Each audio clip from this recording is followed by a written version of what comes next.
All right, well, let's show you how this one happened. And last handful of games, slow starts have really hurt the Avalanche. And here, just a couple minutes in, Evangelista right in front, can't clear the puck. What was that one again? Evangelista. Evangelista. Say evangelical. For me, if you're the defenseman in front on a wrister from the blue line, you have to block that because there's a forward behind you waiting for that rebound. If you don't block it, it gets to the forward behind you, and he's got to tap in, which is exactly what happened. All right, 1-0 after the first. We head to the second. The Avs top power play out there for a good minute and a half. Second unit comes out. Devon Taves in the right place at the right time. They're going to set him up, and watch the stick of Colton Sissons, number 10. Going to get a piece of it, and it finds the back of the net, Danny. Well, that's why it's so important for the D to find the middle of the ice, because when you shoot from the middle, the rebound's going to either be a retrieval or it's going to be real dangerous if it hits anything.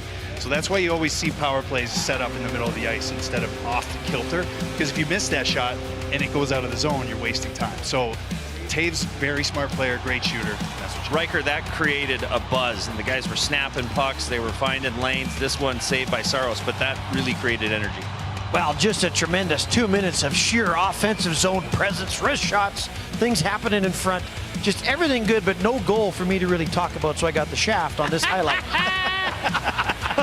5 minutes later, 1-on-4. Watch Nate just suck all the defense over, and Mikko's wide open. Well, and this is the respect that Nathan MacKinnon has around the league. You can see him get the puck at their own blue line, move into the offensive zone, and you've got 4 Preds players that don't engage him because they're so afraid of his speed, and they play off of him. He feeds it over to Kiviranta, and when Mikko's hammering one-timer goals, that's when you know he's feeling it.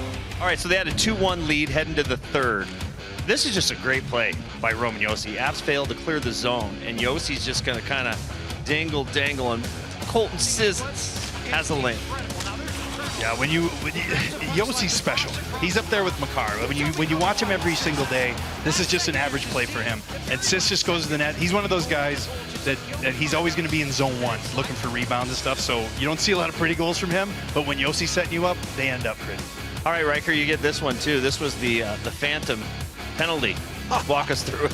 So I get the double no goal here. This is excellent.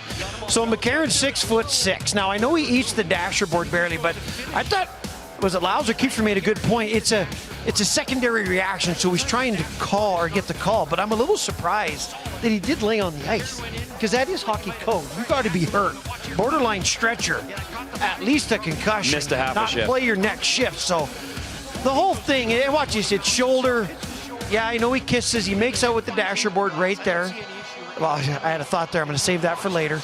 But, yeah, once again, I got the shaft, no goal call. So there we go. All right, Riker, we'll give you this one. How about this? I'll just switch it. Overtime. Sammy G, walk us through it. Yeah, so as soon as the new $7 million man, Brady Shea, just tripped over his paycheck, Sammy G grabs it now. I'm ready to jump on the ice. I'm so excited. I had to remind myself I'm a commentator and not playing still. But this is the hardest shot I've ever seen Sammy Girard take. I mean, come on. That had to be a 90-mile-an-hour wrister. He's got a muffin, Danny. Yeah, but he's shooting from the crease, so. Yeah. That was the equivalent of John Cooper and the Tampa Bay Lightning coaching staff complaining to get a penalty. That's what Riker just did. Yeah. Complained so much that you flipped it back to him for the overtime goal. And the best part of that goal was when they asked Sammy G about it, and he goes, well, it was a great breakaway and a great shot.